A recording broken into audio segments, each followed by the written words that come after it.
এই যে অসাধারণ রেসিপিটা আপনারা দেখতে পাচ্ছেন, এটা বাড়িতে অনায়াসে বানানো যায়।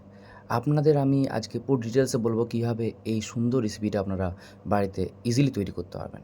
প্রথমে এক কাজ করতে হবে, ডালগুলোকে ধুয়ে তার মধ্যে পরিমাণ মতো জল, হলুদ, লবণ আর কাঁচা লঙ্কা দিয়ে এরকম করে সেদ্ধ করে নিতে হবে প্রেসার কুকারের মধ্যে।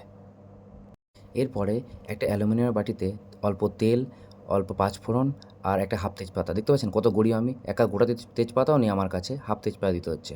আর শুকনো লঙ্কা নেই, গরিব বলে তাই শুকনো লঙ্কা বাড়িতে নেই, তাই শুকনো লঙ্কা দিইনি। দিয়ে তার মধ্যে ডালটাকে ঢেলে দিতে হবে। ব্যাস, ডাল ঢালা হয়ে গেল। এবার প্রেসার কুকারটাকেও ধুয়ে এর মধ্যে দিয়ে দেবেন এর মধ্যে।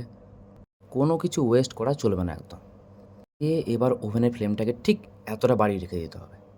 ব্যাস, এবার আপনাকে 20 মিনিট থেকে 25 মিনিট চলে যেতে হবে আর নিয়ে মোবাইল ঘাঁটা শুরু করে দিতে হবে।